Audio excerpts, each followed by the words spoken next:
600-ലേറെ Palestine തടവുകാരെയും കൊല്ലപ്പെട്ട Israeli ബന്ദികളുടെ മൃതദേഹവും കൈമാറാൻ ഒടുവിൽ ധാരണയായെന്ന് വാർത്ത. ഗസ ആക്രമിക്കുമെന്ന അന്ത്യശാസനത്തിൽ നിന്ന് ഇസ്രയേൽ ഇപ്പോൾ പിന്മാറിയിട്ടുണ്ട്. തെക്കൻ സിറിയയിൽ ആക്രമണം നടത്തി ഇസ്രയേൽ സൈന്യം. പി പി ജെയിംസ് ആയിരുന്നു. James, good morning. Good morning. P P James അനന്തപുരിയിലാണെന്ന് അറിയുന്നു. ഇങ്ങനെ വല്ലതും കിടക്കാനുള്ള സാധ്യതയാണോ അവിടെ? പറയൂ P P. Good morning. Good morning S K N. ഒരു ആശ്വാസത്തിൻ്റെ വാർത്തയാണ് പശ്ചിമേഷ്യയിൽ നിന്ന് വരുന്നത്. ഇസ്രായേലി ഹമാസ് യുദ്ധത്തിന് വീണ്ടും അരങ്ങൊരുങ്ങുന്ന അവസ്ഥയായിരുന്നു. അന്ത്യശാസനം ഇസ്രായേൽ നടത്തി. ഇസ്രായേലിൻ്റെ സൈന്യം അതിർത്തിയിൽ ടാങ്കുകളുമായി കാത്തുനിൽക്കുകയായിരുന്നു. ലോകം മുഴുവൻ പേടിച്ചു. വീണ്ടും ഇസ്രായേൽ ഹമാസ് യുദ്ധത്തിലേക്ക് പോകുന്നു. ഗസയിലേക്ക് ഇസ്രായേൽ ഇരച്ചു കയറുമെന്ന ഭീഷണിയൊക്കെ ഇസ്രായേൽ പ്രധാനമന്ത്രി ബെഞ്ചമിൻ നെതന്യാഹു മുഴക്കിയിരുന്നു. ഹമാസും ഇസ്രായേലിനെ കുറ്റപ്പെടുത്തി. കാരണം 620 പലസ്തീൻ തടവുകാരെ വിട്ടയക്കുമെന്ന് പറഞ്ഞ് അതിൻ്റെ ബസ് പുറപ്പെട്ടതാണ്. പക്ഷെ അത് തിരിച്ചു വിളിച്ചു ഇസ്രായേൽ പ്രധാനമന്ത്രി.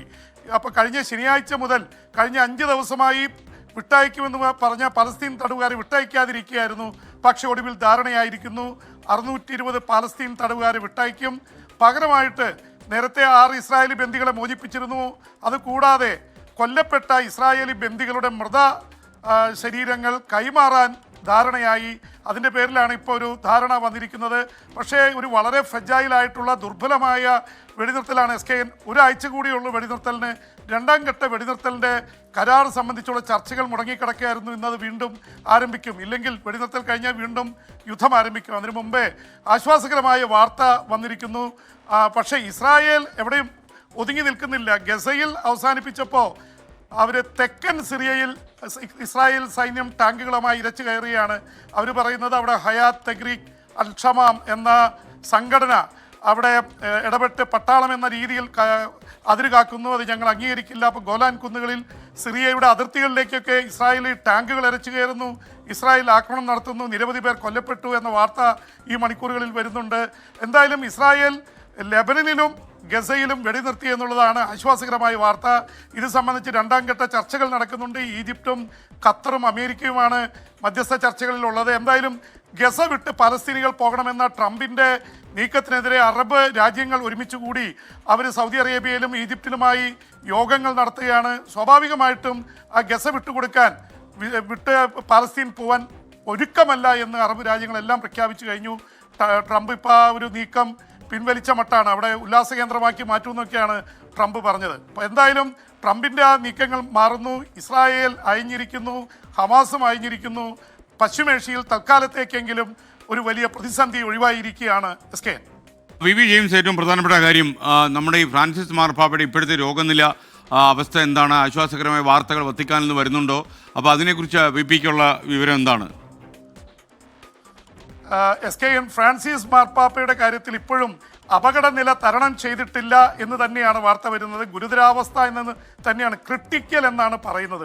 പക്ഷേ ആശ്വാസകരമായിട്ടുണ്ടായിട്ടുള്ള കാര്യം, മാർപ്പാപ്പ കഴിഞ്ഞ ഏതാനും മണിക്കൂറുകൾക്ക് മുമ്പ് ഗസയിലെ പള്ളിയിലെ റോമനെല്ലി എന്ന വൈദികനുമായി ഗസയിലെ സംഭവവാസങ്ങൾ ചർച്ച ചെയ്തു.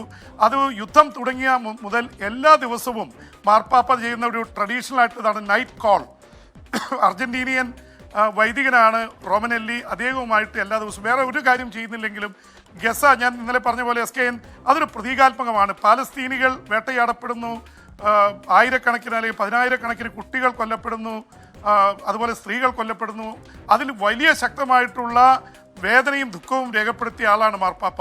ഇസ്രായേൽ അതിൽ പ്രതിഷേധിക്കുകയും ചെയ്തു. ഇസ്രായേലിലെ റാബിമാർ മാർപ്പാപ്പയ്ക്കെതിരെ രംഗത്ത് വന്നു. ഇസ്രായേലിനെ തഴഞ്ഞ് പാലസ്തീൻ്റെ പക്ഷം ചേരുന്നു, ഇസ്ലാം മതവിശ്വാസികളുടെ കൂടെ ചേരുന്നു എന്നൊക്കെ പറഞ്ഞുകൊണ്ട് മാർപ്പാപ്പയ്ക്കെതിരെ. പക്ഷേ മാർപ്പാപ്പ അത് നിർത്തുന്നില്ല.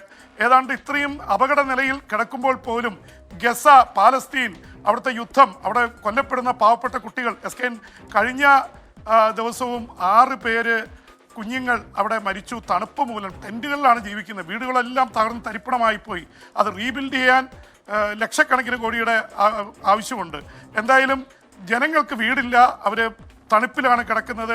അതിൻ്റെയൊക്കെ പശ്ചാത്തലത്തിൽ ഫ്രാൻസിസ് മാർപ്പാപ്പയുടെ ഹൃദയം അവസാന സമയത്തും പാലസ്തീനും അവിടുത്തെ ഗസയ്ക്കും വേണ്ടിയാണ് മിടിക്കുന്നത് എന്നാണിത് സൂചിപ്പിക്കുന്നത്. എന്ന് മാത്രമല്ല, മാർപ്പാപ്പ വളരെ പ്രധാനപ്പെട്ട ചില തീരുമാനങ്ങളിൽ ഒപ്പിട്ടു എന്ന വാർത്ത വരുന്നുണ്ട്. പ്രത്യേകിച്ച് സഭയുടെ അടുത്ത മാർപ്പാപ്പയെ തിരഞ്ഞെടുക്കുന്നത് സംബന്ധിച്ച്, അവിടുത്തെ കർദിനാളന്മാരുടെ യോഗം സംബന്ധിച്ച്, അതുപോലെ തന്നെ മറ്റ് വൈദികർക്ക് മെത്രാന്മാർക്കൊക്കെ ഉള്ള തൻ്റെ സന്ദേശങ്ങൾ ഇതിലൊക്കെ ഒപ്പിട്ട് നൽകി എന്ന വാർത്ത കൂടി വരുന്നുണ്ട്. അപ്പോൾ അദ്ദേഹം പ്രവർത്തിക്കുന്നു. പക്ഷേ രണ്ട് ഇതിലും ലങ്സിലും ശ്വാസകോശത്തിലും പ്രശ്നങ്ങളുള്ളതുകൊണ്ട് മാർപ്പാപ്പയ്ക്ക് വലിയ രീതിയിലുള്ള അപകട നിലയുണ്ട്. ബ്ലഡ് ട്രാൻസ്ഫ്യൂഷൻ നടത്തിയിട്ടുണ്ട്. അതുപോലെ വൃക്ക സംബന്ധമായ തകരാറുകളുണ്ട്. ഇതിനൊക്കെ അതിജീവിച്ചുകൊണ്ട് മൾട്ടിപ്പിൾ ഓർഗൻ ഫെയിലിയർ ഉണ്ടാവാതിരിക്കാനാണ് അവർ ശ്രമിച്ചുകൊണ്ടിരിക്കുന്നത്. ഇന്നലത്തെ അവസ്ഥ തന്നെ തുടരുകയാണ്. അപകട നില തരണം ചെയ്തിട്ടില്ല. S K. Okay, thank you B James. ഇത്തവണ തിരുവനന്തപുരത്ത് നിന്നാണ് ബി ജെയിംസ് ചേരുന്നത്.